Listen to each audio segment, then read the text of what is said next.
Então, meu irmão, vomitão. Vou abrir aqui. Nossa. Então, beleza, então, 18h11, vamos começar mais um Meet de Arte. Hoje vamos falar sobre. A gente vai continuar, na verdade, o que a gente estava falando, que é o período do Renascimento. A gente vai ler. Eu separei aqui 6 trechinhos, são 4 páginas, e depois a gente vai ver um vídeo bem curtinho, em 4 minutos, falando do Leonardo da Vinci. Aproveitar para falar que, se você tiver alguma dúvida a respeito das questões anteriores, lá postadas no Classroom, pode perguntar aqui. Aproveita o Meet para perguntar. Outra coisa, se você não fez ainda isso, vai lá no Classroom e dá um presente lá na chamada que eu criei. Eu criei uma chamada hoje, acho que está lá já feita. É só você clicar lá em presente, que ajuda, beleza? Então vamos aqui para o nosso texto. Nós paramos semana passada. Não estou lembrando agora exatamente, mas foi. Sim, o capítulo 13. A gente vai pular. Vamos pular o capítulo 14, porque. Beleza, e aí, gente? Boa tarde. O Gombrich, ele separa 4 capítulos para falar da Renascença. A gente não vai estudar os 4, então vamos nos mais importantes. A gente vai ver hoje uma parte do capítulo 15. Eu vou compartilhar com vocês aí agora na tela, beleza?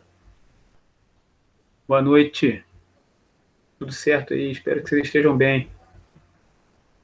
Aqui, ó. Realização da harmonia. Toscana, Roma, início do século XVI. Na verdade, vai ser a Alta Renascença, que ele vai descrever esse período como a Alta Renascença. Aí está dizendo aí, ó. Deixamos a arte italiana na época de Botticelli. Foi isso aí. Foi Botticelli que a gente viu por último, na última aula. Isto é, em fins do século XV. Aqui os italianos chamaram de Quattrocento, quer dizer, os anos 400. Início do século XVI, Cinquecento, constituindo o mais famoso período da arte italiana e um dos maiores períodos de todos os tempos. Foi a época de Leonardo da Vinci, Michelangelo, Rafael Tiziano, Correggio, Giorgione, Didier, e esse é o Albien, não lembro do Albien, no norte, e muitos outros mestres famosos. Então aqui, até no início e no final aqui, ó, o que lemos a dizer é o que isso. Portanto, nunca poderá ser uma completa explicação do grande período chamado Alta Renascença. Ele está falando aqui que, né, é muito complexo esse período, né? Mas tentaremos ver quais foram as condições que possibilitaram as súbitas florescências do gênio. Deixa eu ver que chegou alguém aqui, peraí. Isabela. Boa noite, Isabela.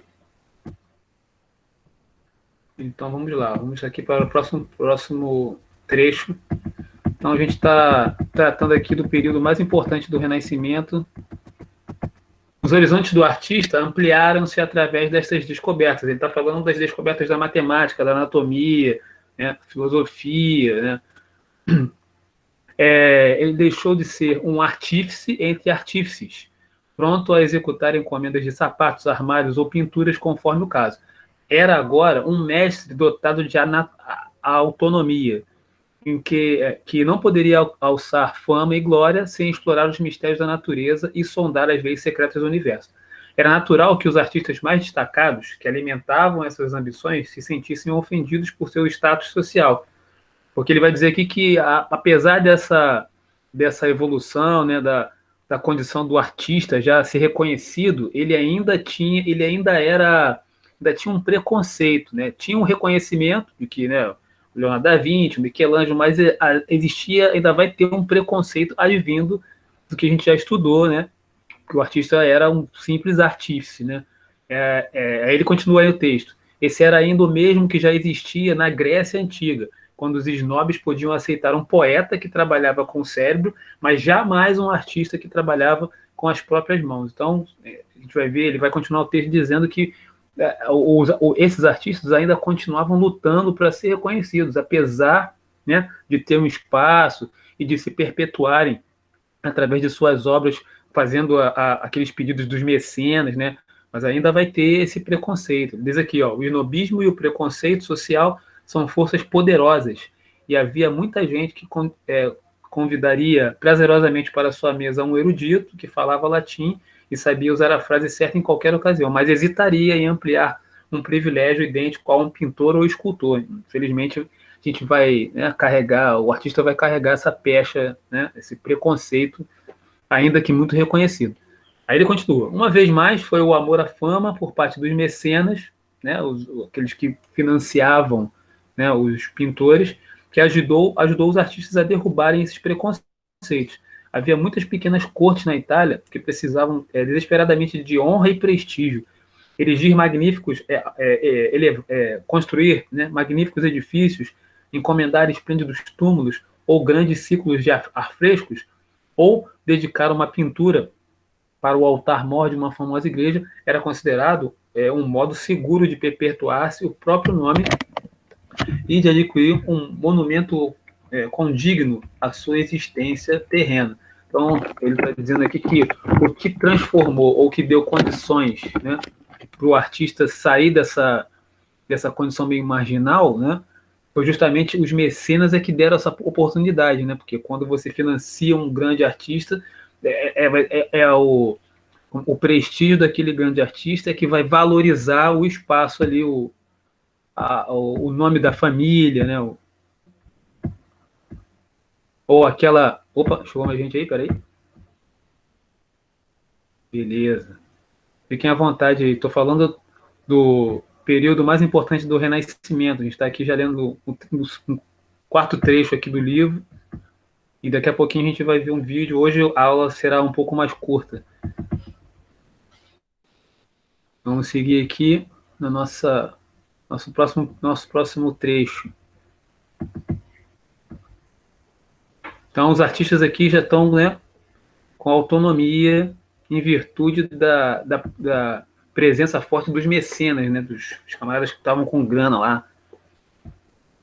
Desde os tempos de Giotto, a gente viu isso também, por volta de 1300, e Massácio, por volta de 1400, nós vimos lá, né, acho que há 3 aulas anteriores a essa, os artistas florentinos vinham cultivando sua tradição com especial orgulho. E sua... Opa, chegou alguém. Peraí. Reinaldo. Então, com orgulho, e sua excelência era reconhecida por todas as pessoas de gosto. Veremos que quase todos os grandes artistas investiram nessa tradição, né, firmemente estabelecida. E por isso que não devemos esquecer os humildes artífices em cujas oficinas eles aprenderam os elementos de sua arte. Leonardo da Vinci, o mais famoso dos famosos, né, mestres, nasceu numa aldeia toscana. Foi aprendiz numa importante oficina de Florença, a do pintor e escultor Andrea del Verrocchio. A fama de Verrocchio era muito grande, tão grande, de fato, que a cidade de Veneza lhe encomendou o monumento a Bartolomeu, um dos seus condottieri. Esse condottieri aí, condottieri, acho que era... Eu fiz uma pesquisa, era um mestre ou um líder de milícias, mas eu não sei exatamente condottieri o que era. A quem os venezianos estavam mais gratos pelo número de obras de caridade que fundara do que por qualquer façanha militar. Então, de especial valor. Então, ele era como se fosse um general, né? um líder, né? de uma tropa de guerra. Tá falando aqui. Façanha militar de especial valor, é isso aí.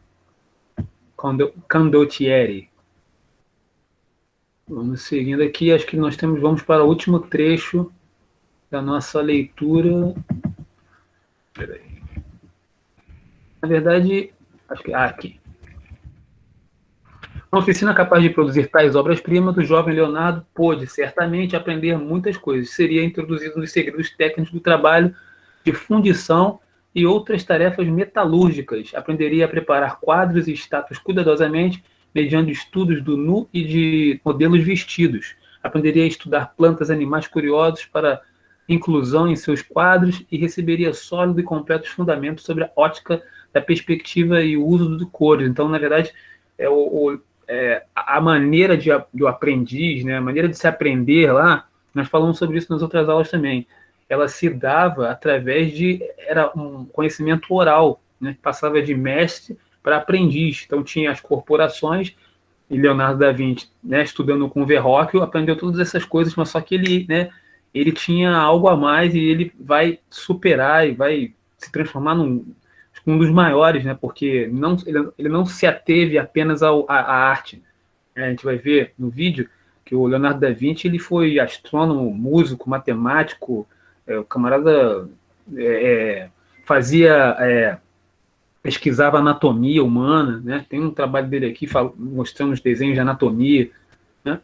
Mas Leonardo era mais do que um rapaz talentoso, era um gênio cujo intelecto poderoso será para sempre um objeto de pasmo e admiração para os mortais comuns. Sabemos alguma coisa sobre a amplitude e produtividade do espírito de Leonardo, porque seus alunos e admiradores preservaram cuidadosamente para nós seus esboços e cadernos de apontamento, milhares de páginas cobertas de escritos e desenhos com é, anotações de livros que Leonardo leu e rascunhos para livros que tencionava escrever.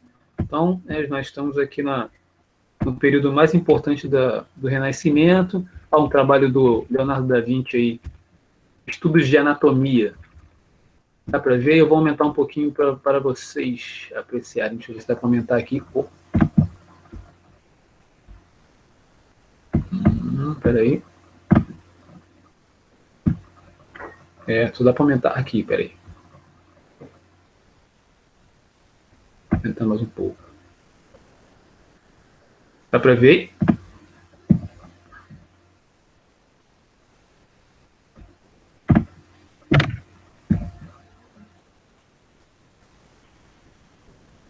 Então tem aí a musculatura, né? Tem a traqueia, acho que é a traqueia e a musculatura. Um negócio impressionante. O camarada é sinistro. Leonardo fez desenhos de helicóptero, escafandro, projetos de ponte. O jeito, ele construiu, ele desenhou a parte urbana de Veneza. Então, o camarada era sinistrão. Comentários ou perguntas, por enquanto? Alguém quer comentar alguma coisa? Falar alguma coisa aí? Eu vou. Fala, Luísa.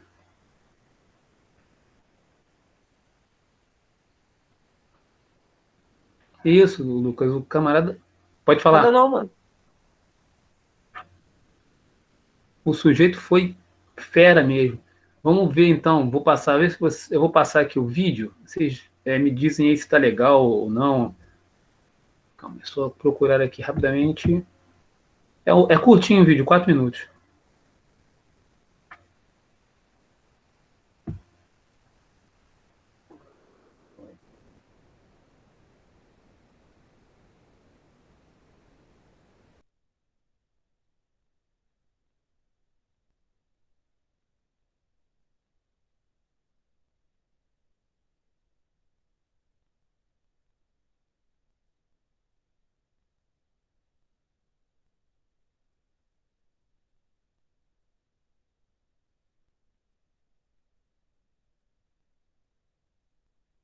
Perdão, gente, aconteceu alguma coisa que me tiraram. Eu saí da aula, peraí. Agora vai, hein?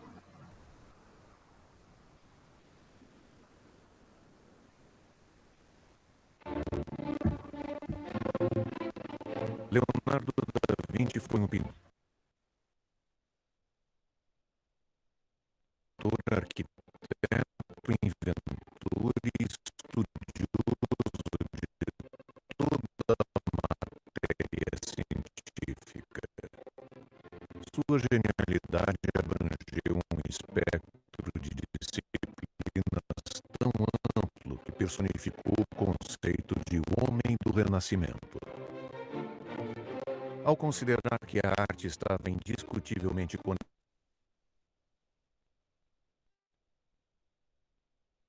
Peraí, eu vou tentar melhorar aqui rapidinho.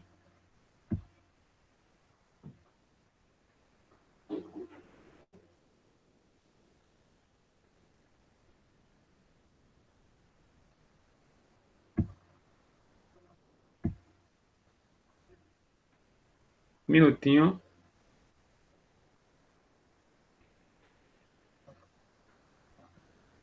Vamos ver se agora vai. Peraí.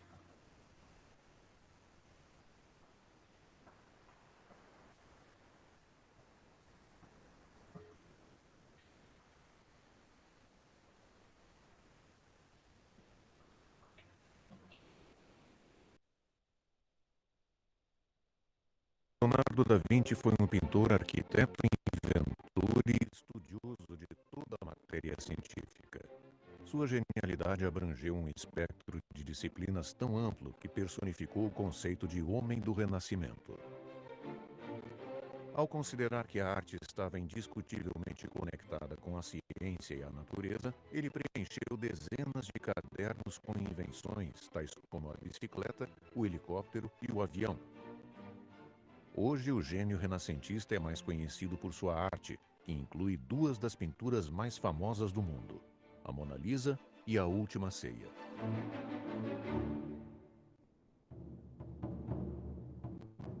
Da Vinci nasceu no ano de 1452, em Anciano, na Toscana, muito próximo à cidade de Vinci, associada ao seu nome. Ele não teve uma educação formal, mas foi discípulo do célebre escultor e pintor florentino Andrea del Verrocchio. São poucas as pinturas e esculturas de Da Vinci que ainda sobrevivem, em parte porque sua produção foi bastante limitada. Entre as mais famosas, destaca-se a Última Ceia, uma pintura em mural que ele realizou para o refeitório do monastério de Santa Maria della Grazie, entre os anos de 1495 e 1498. A virtuosa composição da Ceia de Páscoa e a expressão emotiva na linguagem corporal de cada apóstolo influenciaram gerações de pintores.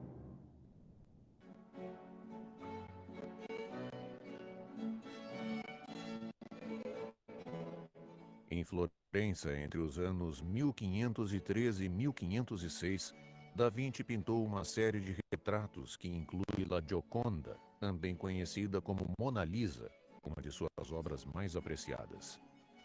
Durante séculos especulou-se a identidade da Mona Lisa e estudos recentes sugerem que se trata de Lisa Gherardini, retratada a pedido de seu esposo, Francesco del Giocondo.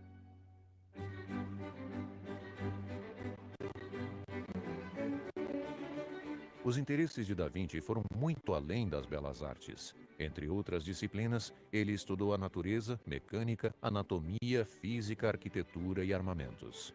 Ele criou desenhos precisos e viáveis de máquinas que não foram desenvolvidas até séculos mais tarde, como a bicicleta, o helicóptero, o submarino e o tanque militar.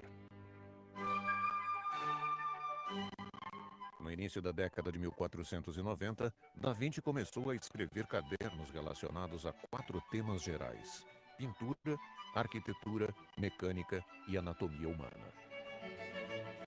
Ele completou milhares de páginas com ilustrações cuidadosamente detalhadas e comentários exaustivos. Os cadernos, chamados de manuscritos ou códigos Da Vinci, incluem um plano para um morcego mecânico de quase 20 metros, baseado em princípios da aeronáutica e da física. Outros contêm estudos anatômicos sobre o esqueleto humano, os músculos, o cérebro e os sistemas digestivo e reprodutivo. No entanto, dado que não foram publicados durante sua época, os cadernos tiveram pouca influência no avanço científico do Renascimento.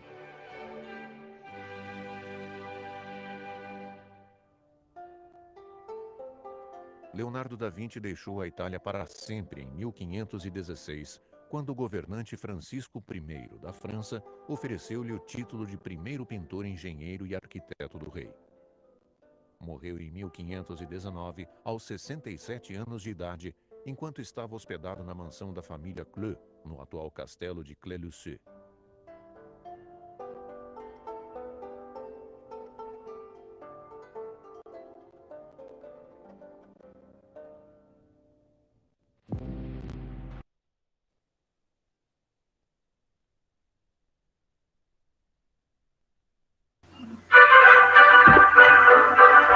E aí, galera, maneiro aí, ó. Deixa eu só apagar aqui. O que vocês acharam aí do Leonardo da Vinci? 400. 500. Comentários?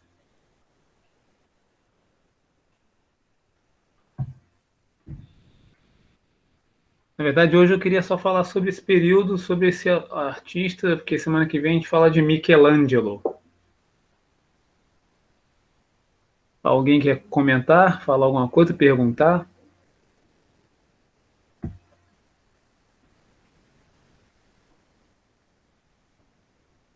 Pode escrever também.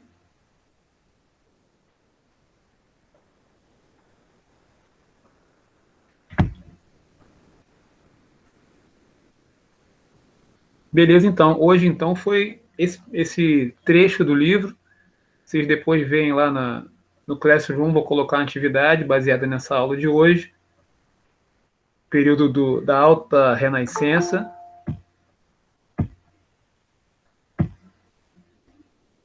Ô, Manuel, estou acabando a aula. Mas está gravada, eu vou deixar a gravação lá no Classroom com a atividade. Só estou aqui deixando aqui aberto para se alguém tiver uma dúvida, pergunta sobre a atividade anterior ou sobre a aula de hoje, para fazer agora. Mais 10 minutinhos aí.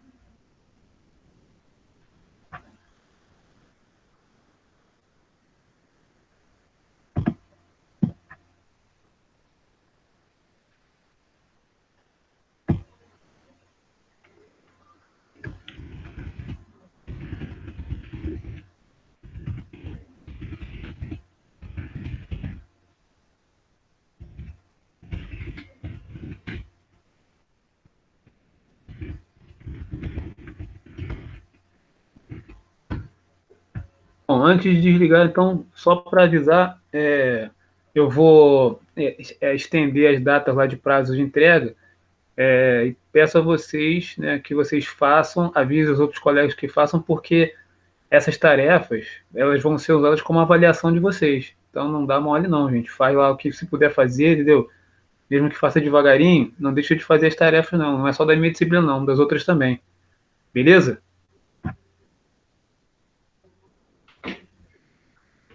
Então terminamos por aqui hoje. Um abraço.